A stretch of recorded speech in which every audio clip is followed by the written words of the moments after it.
그래서 여러분들도 이런 공략대를 잡고 움직이면 좋은데 이에 대한 자세한 방법들이 궁금하시고 이 주가가 이러다 갑자기 팍 빠져버리면 어떡합니까? 올라가면 어떡합니까? 이런 것들이 많이 궁금하시잖아요.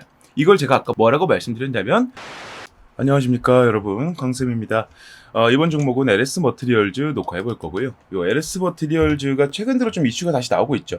근데 앞전에 안 나왔던 이슈가 나왔다기보다는 다시 있었던 이슈가 올라오고 있는데 뭐 이런 것들을 보면서 LS 머티리얼즈 갖고 있는 주주분들께서는 뭐 새로운 좀 내용이 나오면 주가에 좀 반전이 생기지 않을까 지금 많은 고민을 하고 계시는 것으로 알고 있습니다.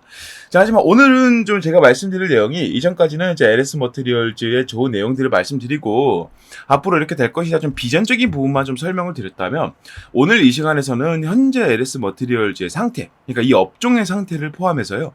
지금 당장 LS 머티리얼즈가 어떤 상태인지 먼저 알려드리고 이 상태를 토대로 앞으로의 비전들과 조금 종합적인 의견을 가지고요. 앞으로 우리가 LS 머티리얼즈를 어떤 식으로 대응할 것이며 앞으로 주가의 방향을 어떤 식으로 봐야 될 것인지 조금 말씀드려 볼 겁니다. 여기에 추가적으로 오늘 영상에서는요.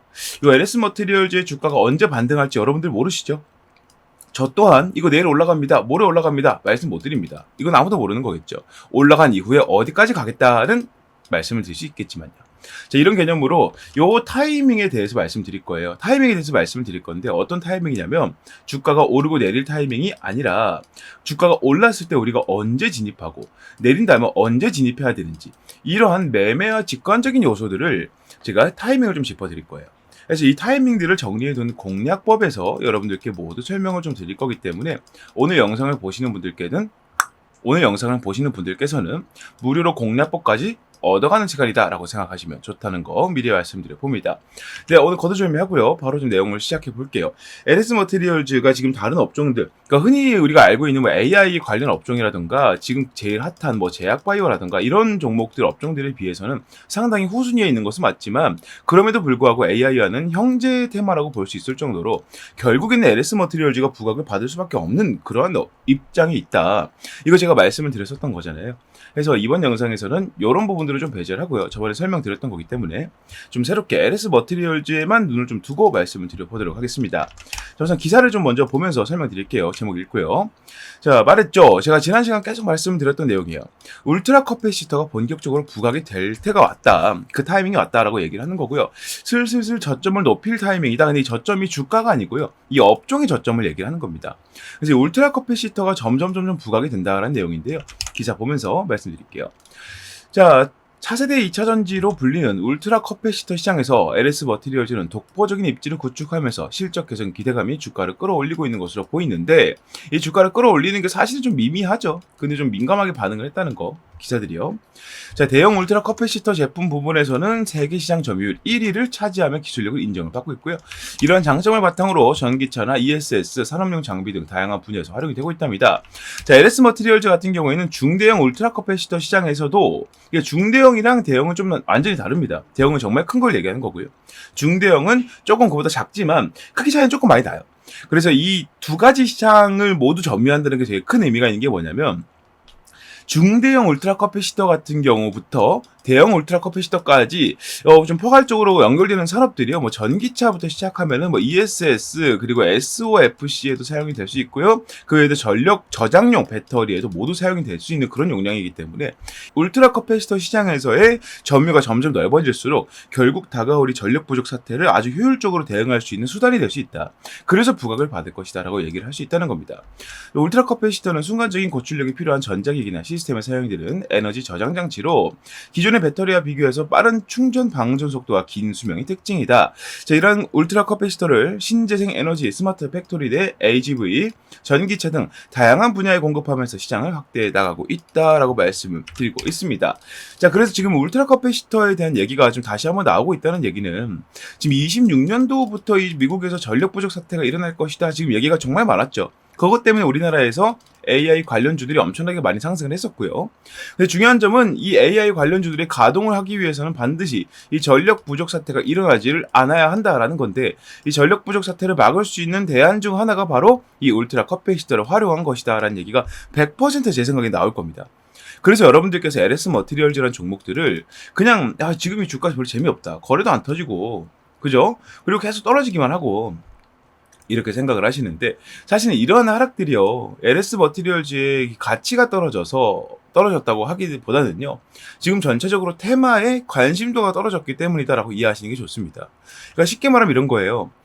이 동네에 숨은 맛집이 있었다는 겁니다. 예를 들어 정말 유명한 맥도날드 같은 프랜차이즈가 있고요. 숨은 햄버거 맛집이 있었다는 거예요. 여러분들 입장에서는 이제 나는 이 동네 주민이고 완전 로컬이기 때문에 나만 이 햄버거 집을 알고 있었어요. 이 햄버거집 사장님은 별로 안 좋아하겠지만 한두 명만 찾아가는 정말 이 햄버거를 맛있게 먹어주는 단골이 있었단 말이죠. 근데 그 가치를 주위에 얘기하지 않았어요. 나만 가고 싶으니까. 왜? 사람들 많아지면 맛도 변할 것 같고 그리고 막 줄로 서서 먹어야 되고 그렇죠. 다른 사람들 다 맥도날드로 찾아갈 때 이 사람만 찾아갔다는 말이에요. 근데 갑자기 소문이 났다는 거죠. 많은 사람들이 우르르 찾아가기 시작합니다. 자, 그때 가서 내가 이 햄버거를 먹으러 가자면 또 아까 생각했던 것처럼 줄도 오래 기다려야 되고요. 맛도 변할 수 있어요. 너무 바쁘다 보니까 햄버거를 좀 대충 만들게 되는 그런 일이 생길 수 있겠죠. 자, 이런 경우로 제가 말씀을 드리는 겁니다. LS 머티리얼즈는요, 지금 여러분들이 여러분들만 알고 있는 이 가게를 찾아가는 손님이라는 생각을 가지고 맵에 접근을 하셔야 돼요. 그래서 햄버거를, 햄버거가 아니라 좀 사 모을 수 있는, 이상 물건 같은 거라고 한다면, 다른 물건이라고 가정을 해본다면, 물건을 조금씩 사 모으게 됐을 때, 굳이 이 가게 찾아가지 않아도 이 물건을 내가 갖고 있을 수 있을 때, 그 정도의 준비까지는 맞춰놔야지 여러분들이 나중에 이렇게 부각이 됐을 때, 확실하게 이 물건 가치에 대한 보상을 받을 수 있다는 겁니다. 그래서 LS 머티리얼즈라는 종목 같은 이런 종목들을 만질 때는요. 성급하게 여러분들께서 한 번에 치고 올라가는 특히나 이 제약주 같은 이런 종목들 테마들을 만지는 것처럼 대응하시면 절대 안 되고요. 천천히 이런 이슈들이 하나씩 올라오네. 하나씩 올라오네. 이런 식으로 천천히 봐주시는 게 제일 좋아요. 어차피 올 테마라는 걸 여러분들께서는 알아두시는 게 사실은 지금 LS 머티리얼즈가 저간에 고간에 여기서 비중을 얼마나 싣고 어디까지 갈 것이냐 이런 내용들을 보는 것보다 훨씬 더 중요하다고 말씀을 드릴 수가 있다는 겁니다. 자, 여기 추가적으로 아까 말씀드린 이 울트라 커피 시대를 활용한 내용들이 더 있죠. 바로 SOFC인데요. 이 SOFC는 제가 이 영상을 찍으면서 LS 머티리얼즈를 다루면서 한 번도 빠짐없이 계속 말씀을 드렸던 것 같아요. 자, 근데 아직도 이 SOFC의 원리나 어떻게 생겼는지 이런 것들을 잘 모르시는 것 같아요. 사실 어떻게 생겼다고 말하는 게 웃긴 게요. 그냥 이런 좀 기둥으로 생겼습니다. 기둥이라기보다는 좀 넓적한 작은 건물처럼 생겼다고 해야 될까요? 뭐라고 할까요? 크기는 건물만큼 크지는 않지만 어쨌든 이런 것들이 연달아 쭉 서 있는 느낌이에요. 약간 뭐라고 할까요?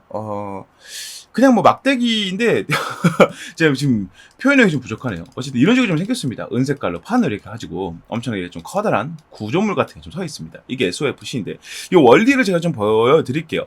이 내부를 까고 들어갔을 때 이런 원리로 이 전기가 생산이 되는구나. 그래서 이게 유리하다고 얘기를 하는구나를 알고 있어야 SOFC 관련주들이 떴을 때 이거는 SOFC의 전해질 부분이네. 이건 SOFC의 이런 부분에서 테마로 연결이 됐네. 이런 것들을 여러분들이 알 수 있기 때문에 그때마다 이 테마들이 떴을 때 빠르게 공략할 수 있다는 장점이 있죠. 자, 지금부터 설명을 좀 드려볼게요.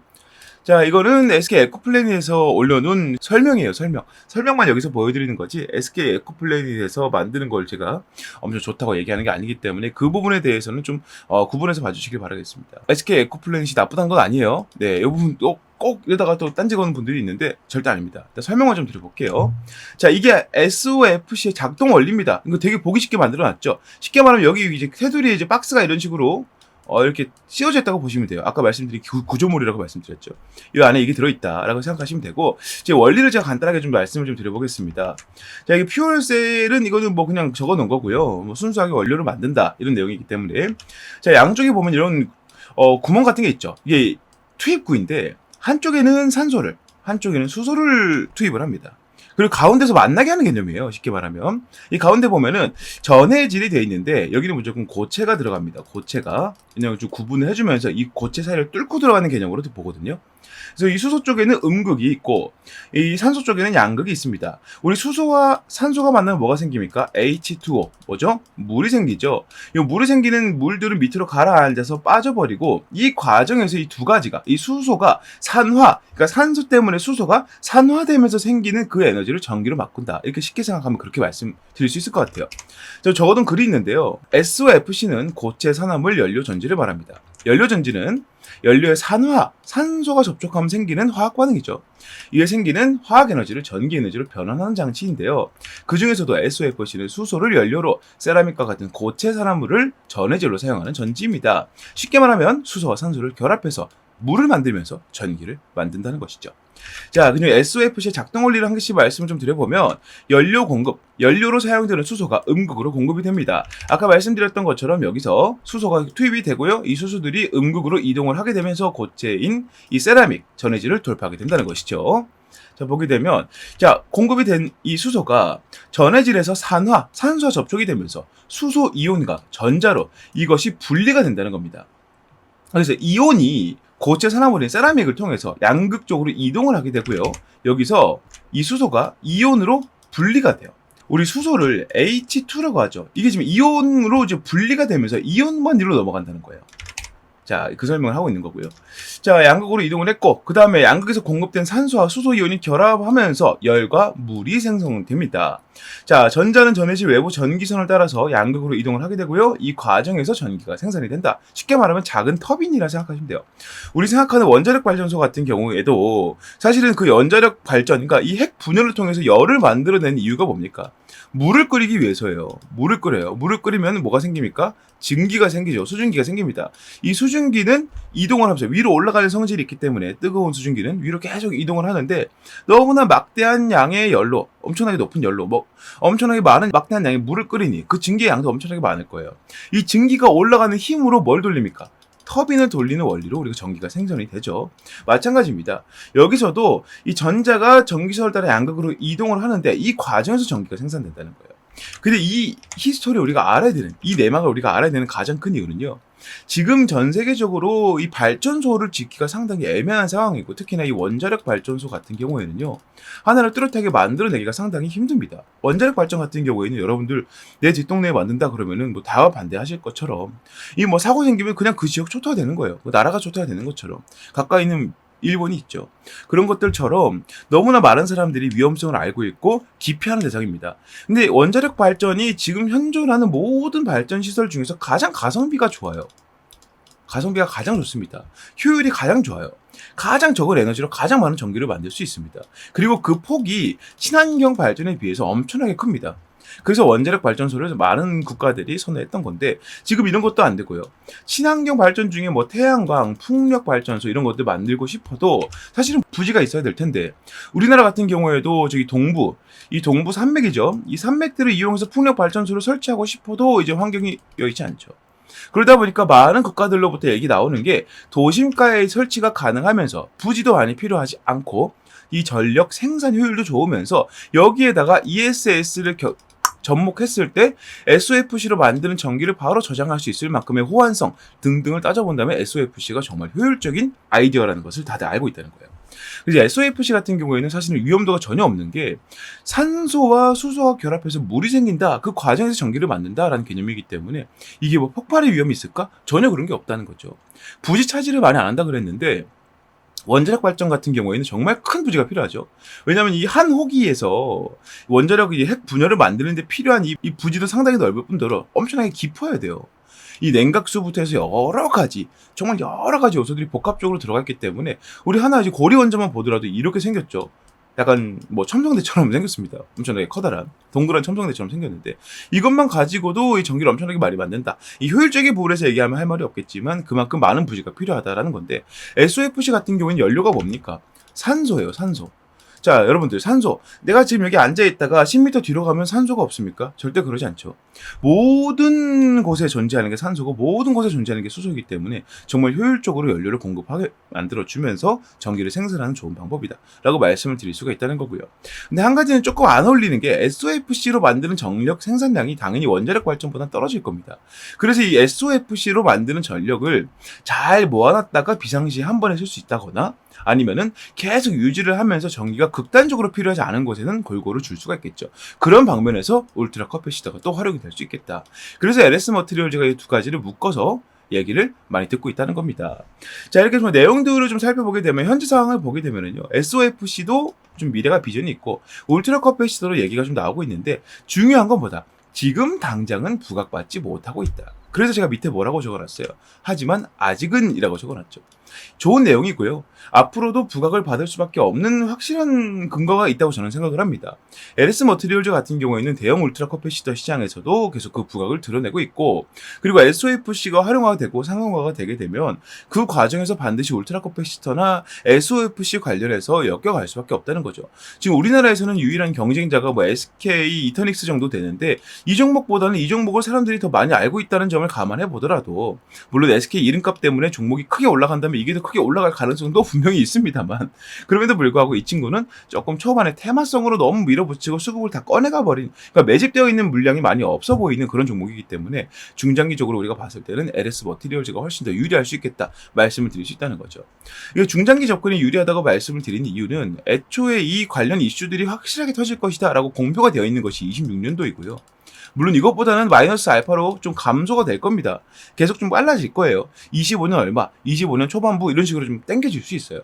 왜냐하면 전력 부족 사태는 계속 발생을 하고 있기 때문에 그렇다고 말씀을 좀 드릴 수가 있겠고, 하지만 이 중장기 접근이 유리하다고 말씀드린 이유는요, 이러한 전력 관련, 에너지 관련 테마들은요, 이 정책 방향성 자체가 우리가 뭐 어떤 정부 때는 무슨 정책했다가 취소하는 이런 것들이 아니고 좀 중장기적으로 가는 이슈이기 때문에 우리가 이 LS 머티리얼즈를 끌고 간다면 우리나라에도 SOFC가 설치가 될 수 있는 일이거든요.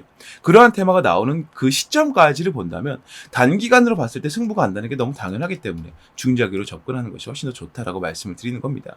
그러니까 쉽게 말하면 지금 단타 쳐봐야 수익 못 본다는 거예요.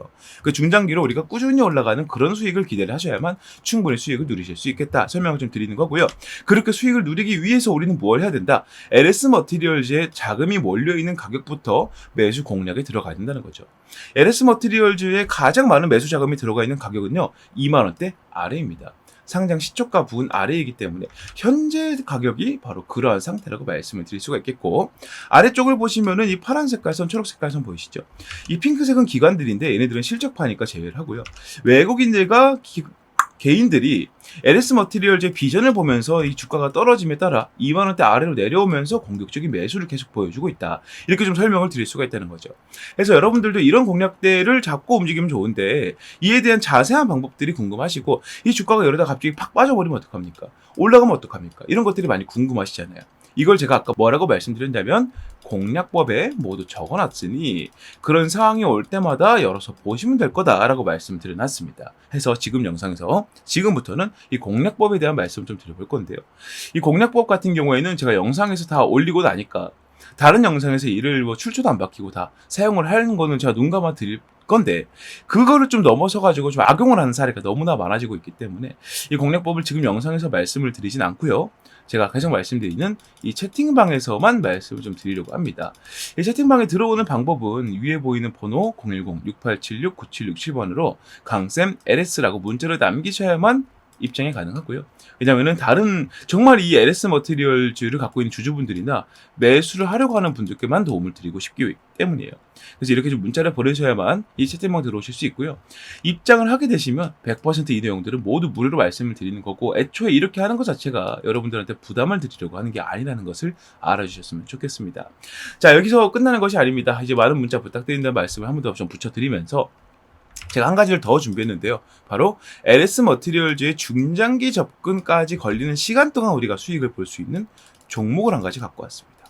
이 종목 같은 경우에는 제가 좀 자신있게 말씀드릴 수 있는 건, 한 이 정도 부류의 분들이라면 반드시 좀 좋아하실 거다라는 생각이 드는 게, 첫 번째로는 지금 물린 게 너무 많아서 한 번에 좀 정리가 필요하다. 좀 급한 종목이 필요하다. 이제 급하다기보다는 한 번 상승했을 때 좀 크게 올라갈 수 있는 그런 종목이 필요하다. 라던가, 아니면 나는 단기라던가 스윙처럼 좀 어떤 일정한 기간을 좀 정해놓고 매매하는 걸 선호한다던가, 그게 아니라면 이제 첫 매매, 첫 종목을 잡는다던가 좀 안정적인 종목을 잡고 싶을 때, 이런 종목들을 찾고 있는 분들이라면 상당히 마음에 들어 하실 것 같아요. 그래서 지금부터 제가 드리는 설명을 들어보시고 내가 찾던 종목이야, 참 괜찮은 것 같아 라는 생각이 드신다면 설명에서 말씀드리는 것처럼 매수하는 것도 고려해보셔라 말씀드리면서 지금부터 설명 드려보도록 하겠습니다. 네, 요즘에 다소 좀 부진되려고 했었던 이 반도체 HBM에 대해서 다시 한번 이제 조명이 비춰지고 있습니다. 삼성전자를 필두로 해서 이 HBM, 그러니까 고대역폭 메모리죠. 우리가 흔히 알고 있는 AI 반도체의 개발 속도와 판매량이 폭발적으로 늘어났다는 소식이 자꾸 들려오고 있는데요. 우리가 알고 있던 기존적인 내용에서는 SK가 삼성전자를 거의 압도하고 있는 식으로 얘기가 많이 나오고 있었고, 이게 사실로 굳어지고 있었지만 삼성전자가 이제 SK를 포함해서 누구를 뛰어넘었다. 파운드리로 아주 유명한 TSMC까지 뛰어넘었다는 내용들이 나오고 있습니다. 지금 우리나라 증시 내에서 이러한 내용들에 반응하는 투자자들이 외국인들밖에 없기 때문에 우리가 이러한 폭을 조금 더 뚫고 들어간다면 적어도 여러분들 포트 내에서 유일하게 빨간불을 지켜줄 수 있는 그 정도 모멘텀이 있는 종목이지 않을까라고 생각을 하고요. 지금부터 그 설명을 좀 드려보도록 하겠습니다. 자, 5세대 HBM 3분기부터 양산을 하기 시작합니다. 양산 이후에 실질적으로 판매가 되고 사용이 되는 것은 빠르면 4분기, 늦으면 내년 초쯤 될 것 같습니다. 그 흐름에 맞춰서 삼성전자가 아주 공격적인 마케팅을 통해서 고객사들을 확보하고 있는데 이게 지금 너무나 잘 먹히고 있다는 거죠. 삼성전자 2분기 실적을 보게 되면 23년도 동분기와 이제 비교를 해봤을 때 거의 14조 원 이상 늘어난 모습들을 볼 수가 있습니다. 영업이익은 거의 10조 원이 넘게 올라가는 모습 보여주고 있고요. 삼성전자가 고대역폭 메모리 날개를 장착을 하고요. 5세대 제품인 HBM3E 8단을 3분기부터 양산하고 4분기에는 12단까지 공급하겠다고 밝혔답니다. 구체적인 고객사는 삼성전자에서 일부러 공개하진 않았습니다. 하지만 엔비디아, AMD, 인텔 등 AI 반도체를 만드는 글로벌 기업들이 꼽히고 있고요. 특히나 HBM3 엔비디아 공급이 아주 임박한 것으로 보이고 있습니다. 자, HBM3 인공지능 반도체 시장을 선도하는 엔비디아를 뚫은 삼성전자가 HBM 사업을 본격적으로 성장 궤도에 올려놓겠다는 의지다. 자, 그래서 이번에 잡을 종목이 삼성전자냐? 절대 아니고요. 조금 더 제가 이 비전에 대해 먼저 설명을 좀 드릴 테니까 보시길 바라겠습니다. 자, 2년 만에 TSMC를 넘은 삼성 반도체 HBM 매출이 3.5배가 늘 것이다. 지금 우리나라 증시에서 매매를 하는 사람들 대부분 은요, HBM 너무 낙관적이다 이런 식으로 얘기를 많이 하고 있습니다. 아니 사실 지금 상용화가 돼서 매출이 막 크게 들어오는 것도 아닌데 벌써 HBM 종목들이 이렇게 반응하면 되겠느냐라고 얘기를 하고 있다는 거예요. 근데 중요한 게 뭐냐면 실질적으로 이 HBM의 선두주자라 얘기할 수 있는 삼성의 경우에는 이미 HBM 쪽으로 매출이 폭발적인 성장을 보이고 있다는 겁니다. 삼성전자의 반도체 영업이익이 다시 한번 6조 원을 돌파했고요. 이 수치는 우리가 흔히 알고 있는 전 세계 파운드리 1위 기업인 대만의 TSMC 매출을 훌쩍 넘어선 매출이라는 겁니다. 그러니까 우리가 이제 HBM이 낙관적이다 이렇게 보면 안 된다라는 얘기를 들어선 안 된다는 거죠. AI 거품론이 나올 수 있으나 현재는 시장 태동기라면서 이제 막 시작하는 단계라면서 오픈 AI가 성공을 거뒀고 많은 기업들이 AI로 뛰어들고 있다. 실제로 지금 미국에서 AI 산업 때문에 전력 대란이 예상이 된다. 이 얘기가 나올 정도로 지금 AI 산업으로 엄청나게 많이 뛰어들고 있다는 얘기를 하고 있는 겁니다. 자, 그러면서 AI 관련 서비스와 그에 따른 하드웨어 공급이 반드시 필요하죠. AI 기술은 성장하는데 반도체가 그 받침이 되지 못한다면 완전 이제 말이 안 되는 거잖아요. AI 산업을 성공시키지 못하는 것이기 때문에 반드시 하드웨어 공급이 필요하다. 메모리 매출을 보면 HBM뿐만 아니라 DDR5, 서버 SSD 등도 주요했다. HBM 효과로 뭐가 더 나온다. 낸드 플래시 등으로 연결이 되면서 다른 반도체 부품, 반도체들로 이 매출이 점점 번져 나간다는 겁니다. 즉 무슨 말이에요? 삼성전자가 다시 한번 전 세계 1위 입지를 확실하게 굳혀가려면 매출부터 확실하게 만들어야 된다. 그 시작점이 누구이다? 바로 HBM이라는 거예요. 자, 그런데 여기에서 좀 큰 문제가 생겼습니다. 자, HBM 3세대에서 4세대 개발 과정에서 밀려오는 수요를 감당하지 못할 지경에 처했다는 겁니다. 삼성전자가요. 제품 상용화에 필수적인 요소가 빠져있다. 이게 무엇인지 말씀드릴 거고 오늘 제가 여러분들께 말씀드릴 종목은 바로 이와 관련한 종목입니다. 자, AI 개발 산업의 여파로 고품질 반도체의 중요성이 높아지고 있지만 공급이 수요량을 따라가지 못하고 있다. 자, 섣부른 공급을 하게 되면 제품 불량률이 커지게 되면서 고객사 러브콜이 끊기게 시킬 수 있게 되겠죠. 그러니까 이게 무슨 말이냐면 공급량을 어떻게든 맞추더라도 이 공급량에서 뿜어져 나오는 기본적인 이 불량률이라는 게 있거든요. 이 불량률이 그만큼 높아지게 된다면 이 고객사 러브콜이 끊기는 게 당연하죠. 야, 공급량이 조금 부족하면은 이렇게 삼성전자 쪽으로 고집하는 것보다 뭐 SK나 뭐 TSMC 쪽으로 좀 분산을 해가지고 이쪽으로 갖고 오는 것들 하자. 여기는 불량률이 적잖아 하면서 삼성전자의 독주를 막아설 수 있게 된단 말이에요. 완전 세계 1위로 부상하기 위해서, 이제 제대로 된 자리를 잡기 위해서 이런 독점 체제를 구상을 하고 있다. 자, 그러기 위해서 가장 걸림이 되는 게 무엇이다? 불량률이라는 거죠. 자, 여기 해결책이 나와 있습니다. 기존 반도체와 마찬가지로 제품 완성 이전에 불량을 잡아내는 고수요 대비 HBM 전용 검사 장치가 필요하다는 거예요.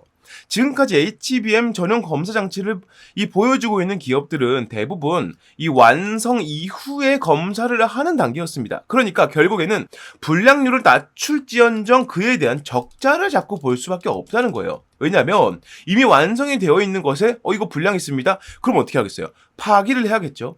그리고 그만큼의 재고 손실이 생기기 때문에 또 한 번 공장을 그 하나를 위해서 또 굴려줘야 돼요. 이건 완전하게 불량을 잡아내는 거라 할 수가 없겠죠.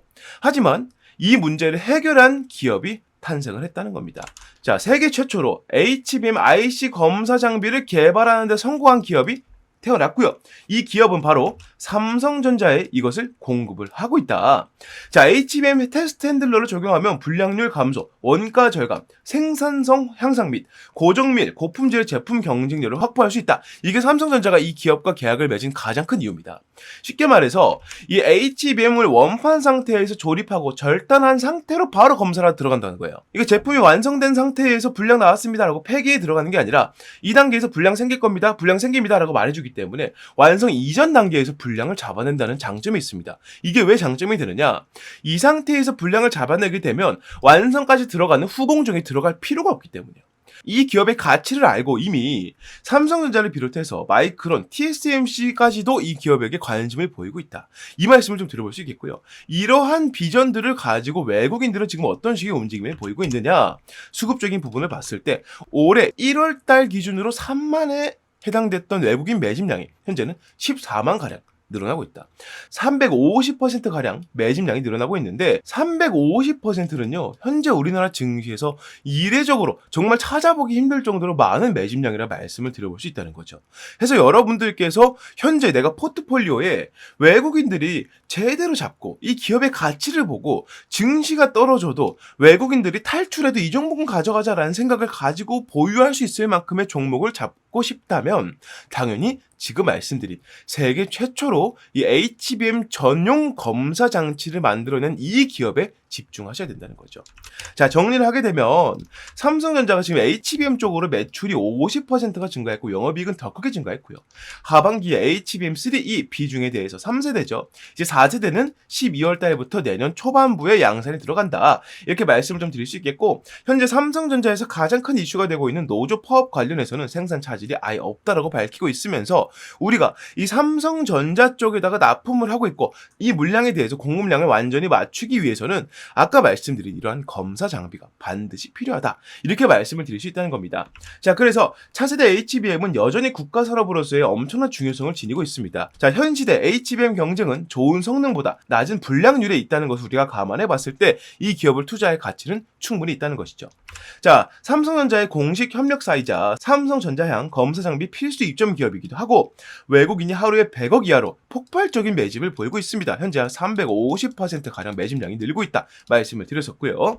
이 종목의 목표 수익률은 50에서 70% 이상으로 예상을 해보고 있습니다. 자, 그래서 이 종목을 여러분들께서 매수를 해보고 싶다. 이러한 종목 제가 감히 말씀드리건데 이 종목이야말로 24년도에 폭등주가 아닌가 이렇게 자신있게 설명을 좀 드려봅니다. 여러분들께서 흔들리는 증시에서 제대로 된 종목을 잡고 가고 싶으시다면 적어도 이 종목은 반드시 건드리셔야 된다. 왜냐? 지금부터 최소 26년도까지 약 2년의 시간 동안 우리나라를 포함해서 전 세계적으로 절대 빠지지 않는 키워드가 바로 HBM이기 때문에 여러분들께서 이 종목을 공략에 들어갈 이유는 충분하다라고 말씀을 드려볼 수 있겠습니다. 자, 그래서 이 종목 여러분들께서 만약 매수를 하고 싶으시다면 자, 화면에 보이는 번호로 폭등주라고 문자를 남겨주시면 보내신 즉시 제가 이 종목에 대한 정보들을 무료 발송해 드릴 거고요.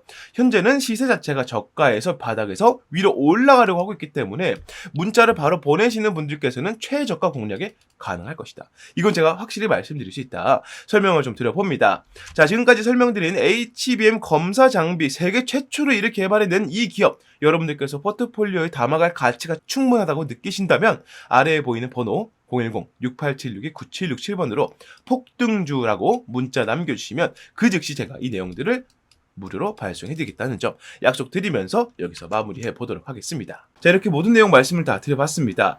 자, LS 머티리얼즈 같은 경우에는 현재 이제 2만원대 아래에서 매집 단가를 준비를 하고 있고요. 외국인들과 개인들은 공격적으로 매수를 해주고 있지만 아직 공격적으로 주가가 올라갈 타이밍이 아니다. 그래서 중장기 접근이 필요하고 이 중장기 접근은 보다 유리하고 안전하게 하기 위해서 반드시 이 공략법이 필요하실 것이다 라고 말씀을 드렸고요. 이 공략법은 위에 보이는 번호로 강쌤 LS 문자 남겨주시면 모두 확인 가능하시니까요. 어떻게? 무료로 확인 가능하시니까요. 많은 문자 부탁드리겠습니다. 네, 오늘 내용도 여러분들께서 유익하게 보셨다면 구독과 좋아요도 한 번씩만 부탁드리면서 저는 다음 종목 다음 영상에서 다시 인사드리겠습니다. 감사합니다.